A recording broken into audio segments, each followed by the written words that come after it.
Salut à tous et bienvenue sur notre chaîne dédiée à une vie plus saine et plus active.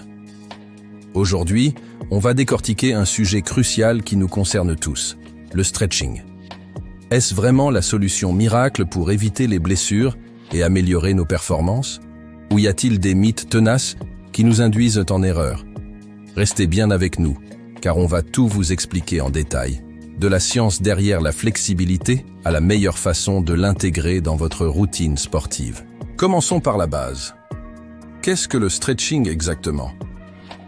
C'est simplement l'acte d'étirer nos muscles pour améliorer leur flexibilité et l'amplitude de mouvement de nos articulations. On pense souvent à l'image du coureur qui attrape sa cheville avant une course. Mais le monde des étirements est bien plus vaste et complexe qu'il n'y paraît. Il existe principalement deux grandes familles d'étirements, les étirements statiques et les étirements dynamiques. Les étirements statiques, ce sont les plus connus. Vous maintenez une position d'étirement pendant une certaine durée, généralement entre 20 et 45 secondes. Pensez à l'étirement des ischio-jambiers où vous vous penchez en avant pour toucher vos pieds. L'idée est d'allonger le muscle au repos, de façon progressive et contrôlée. À l'opposé, on trouve les étirements dynamiques. Ici, pas de position maintenue. Il s'agit de mouvements actifs qui font travailler vos articulations et vos muscles sur toute leur amplitude de mouvement. Par exemple, des rotations de bras, des balancements de jambes contrôlés ou des fentes marchées. Ces mouvements préparent le corps à l'effort, en augmentant la circulation sanguine et la température musculaire. Alors, la grande question, quand faut-il faire quoi? C'est là que beaucoup de gens se trompent. Pendant des années, on nous a dit de nous étirer statiquement avant le sport. Or, de nombreuses études montrent que s'étirer de façon statique juste avant un effort, surtout un effort explosif comme le sprint ou l'haltérophilie, peut en fait diminuer la force et la performance. Pourquoi? Parce que cela peut temporairement endormir le muscle et réduire sa capacité à se contracter rapidement. Avant votre séance de sport, privilégiez donc un échauffement dynamique. Ces mouvements actifs réveillent votre corps, lubrifient vos articulations et augmentent progressivement votre rythme cardiaque. Vous préparez ainsi vos muscles à être efficaces et réactifs, ce qui est la clé pour une bonne performance et pour la prévention des blessures.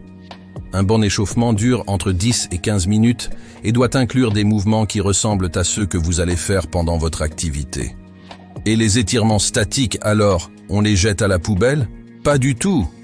Ils ont une place très importante, mais plutôt après la séance, ou même lors de séances dédiées à la flexibilité. Après l'effort, lorsque vos muscles sont encore chauds, des étirements statiques doux peuvent aider à relâcher les tensions et à entamer le processus de récupération. Ils permettent de retrouver l'amplitude de mouvement initial et peuvent procurer une agréable sensation de détente. Attention cependant à ne pas être trop agressif, car vos muscles sont fatigués et plus vulnérables. Maintenant, parlons des bénéfices concrets. Une bonne flexibilité, entretenue régulièrement, offre de nombreux avantages. Premièrement, elle améliore votre mobilité au quotidien. Des gestes simples comme lacérer ses chaussures ou attraper un objet en hauteur deviennent plus faciles. Deuxièmement, une meilleure amplitude de mouvement peut améliorer votre technique dans de nombreux sports, que ce soit pour un squat plus profond en musculation, un swing de golf plus ample ou un coup de pied plus haut en arts martiaux. Une meilleure technique se traduit souvent par de meilleures performances. Et la prévention des blessures, le Graal que tout le monde recherche, c'est un peu plus nuancé. Un muscle trop raide est comme un élastique sec. Il risque de casser s'il est tiré trop fort. En améliorant l'élasticité de vos muscles, vous réduisez le risque de déchirure ou de claquage.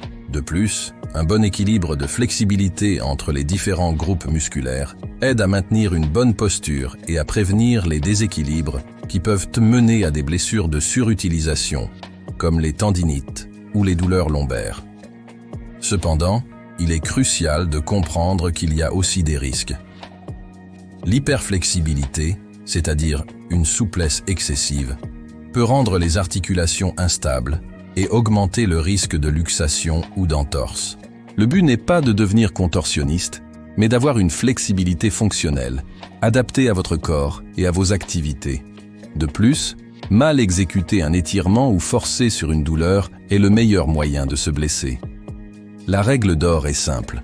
Un étirement doit créer une tension, jamais une douleur aiguë. Il faut écouter son corps et respecter ses limites.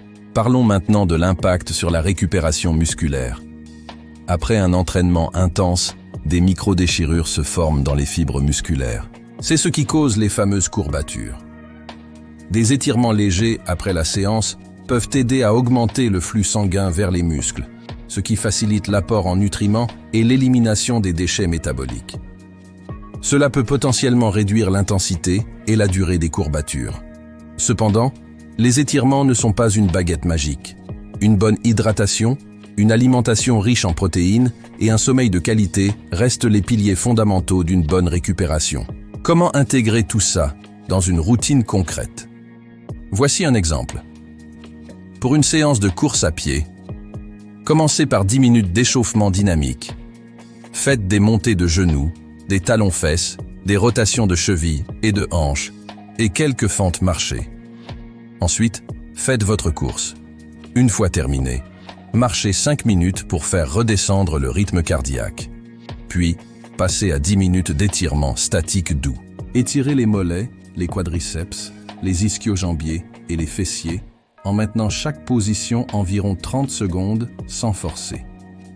Vous pouvez aussi consacrer 1 ou 2 jours par semaine à une séance complète de flexibilité avec du tai chi ou du stretching plus approfondi. Pour optimiser votre performance athlétique, pensez à la flexibilité comme à l'un des piliers de votre préparation, au même titre que la force, l'endurance et la vitesse. Un athlète qui manque de souplesse au niveau des hanches aura du mal à être efficace en sprint ou en saut. Un nageur avec des épaules raides perdra en amplitude et en puissance dans ses mouvements de bras. Travailler sa flexibilité, c'est débloquer son potentiel de mouvement et permettre à sa force de s'exprimer pleinement.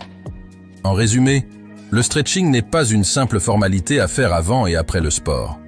C'est une discipline à part entière qui demande de la connaissance et de la régularité. Retenez bien ceci. Étirement dynamique et actif avant l'effort pour préparer le corps. Étirement statique et doux après l'effort ou lors de séances dédiées pour améliorer la flexibilité à long terme et aider à la récupération. Écoutez toujours votre corps. Ne forcez jamais une douleur et soyez patient.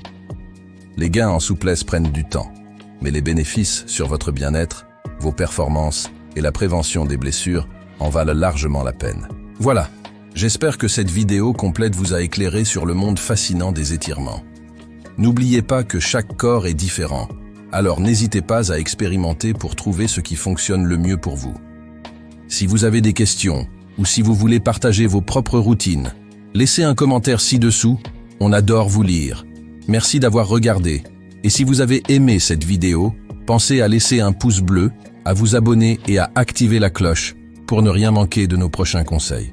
Prenez soin de vous et à très bientôt